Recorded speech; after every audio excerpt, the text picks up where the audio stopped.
তোমরা জানো আমার ডিএমসি অনেক দিনের জন্য বন্ধ ছিল একটা ইস্যুতে। সেই ইস্যুটা সলভ হয়ে যাচ্ছে খুব সম্ভবত খুব দ্রুতই। সো এই ছুটিতে আমি যে মুভি দেখছি সেগুলোই শেয়ার করব।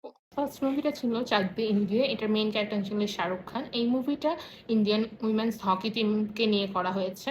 ইন্ডিয়ানস উইমেন হকি টিম ওই টাইমে ওয়ার্ল্ড কাপের প্রবলি ৩ মাস আগে ওরা কোনো কোচ পাচ্ছিল না। কারণ ৩ মাসে একটা টিমকে খেলা শেখানো অতটা ইজি না। সো আর এই টিমটা ওয়ার্ল্ড কাপে যেতে পারবে কিনা এটার কোনো গ্যারান্টি ছিল না। পরবর্তীতে শাহরুখ খান আসেন, ওদেরকে কিভাবে গাইড করেন, একটা টিম হিসাবে খেলতে উদ্বুদ্ধ করেন, অ্যান্ড লাস্ট অব্দি কী হয় সেটা এই মুভিটাতে খুব সুন্দরভাবে পোর্ট্রেট করা হয়েছে।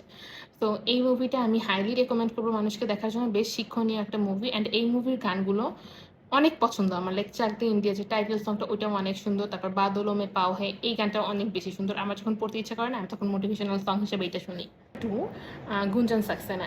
এটা একটা বায়োপিক ইন্ডিয়ান এয়ারফোর্সের ফার্স্ট ফিমেল অফিসার গুঞ্জন সাক্সেনার লাইফের উপর বেসড করে বানানো। একটা মেয়ে যখন পাইলট হইতে চায় তখন সে কী অবস্ট্যাকল ফেস করে, পরবর্তীতে পাইলট হওয়ার স্বপ্ন বাদ দিয়ে সে কীভাবে এয়ারফোর্স অফিসার হয়, অ্যান্ড ওই এয়ারফোর্স একাডেমিতে যে তাকে কী স্ট্রাগলের মধ্যে দিয়ে যেতে হয়, এটা অনেক সুন্দরভাবে পোর্ট্রে করা হয়েছে। আর এই সিনেমার যে সবচেয়ে মেইন আকর্ষণ সেটা হচ্ছে একজন বাবা কীভাবে তার